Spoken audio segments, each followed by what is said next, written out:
Alam mo ba na ang balat ng baka ay pwedeng gawing Bicol Express? Tara, samahan mo ako dahil sa video ito, magluluto tayo ng Bicol Express na balat ng baka.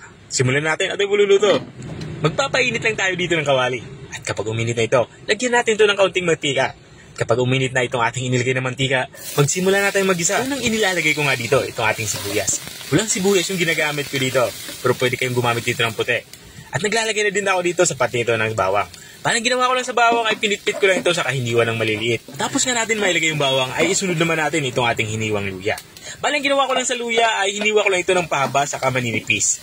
Ang gagawin natin dito ay palabasin natin yung aroma nitong ating tatlong sangkap panggisa. At kapag ganito na itsura ng ating bawang sibuyas sa luya ay ilagay na natin itong ating panghalong alamang. Balang ginagamit ko dito ang alamang yung nabibili na sa supermarket, yung nakabote na. Pero pwede kayong gumamit dito ng fresh na alamang yung nabibili sa palengke. Hugasan nyo lang yon para hindi ganun kaalat. At this point naman, ilalagay na natin itong ating balat ng baka.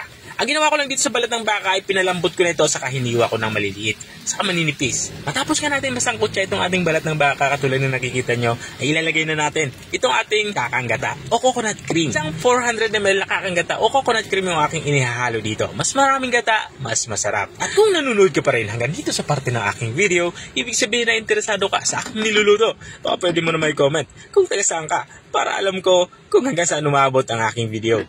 Balik tayo dito sa ating nilulutong ulam. Pinakulo ko na nga ito ng 3 minuto at makalipas ng 3 minuto ang binuksan ko na nga ito. Dito nga sa parte nito ay magsisimula na nga ako magtimpla. Kung pasok na sa akin palasa ang lasa nito. Tinikman ko muna nga ito para alam ko kung saan ako magsisimula. Kulang nga ito sa alat kaya nagdadagdag ako dito ng patis. Kung wala kayong patis, okay lang na masin. Walang problema yan. Naglagay na din ako dito ng black pepper powder. This point naman ay haluin natin ito para pantay-pantay naman yung lasa ng ating nilulutong ulam. At maglalagay din pala ako dito ng asukal. Ito naman ang asukal ay magsisilbing pambalansi sa lasa ng ating nilulutong ulam.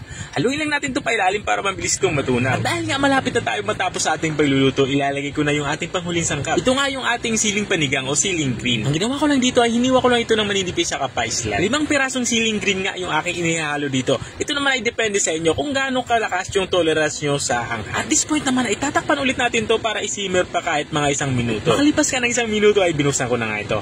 Dito nga sa pati ito ay lutong-luto na nga. Ito ating ulam pananghalian. Pwede na natin itong i-serve. Kaya kumuha ka na ng kanin at sabayan mo na akong kumain. Ito na nga yung ating Bicol Express na balat ng baka.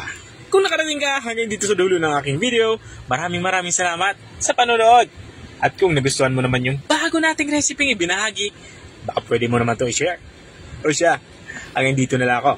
Kita-kita ulit sa mga susunod kong mga videos. Paalam! Bye-bye!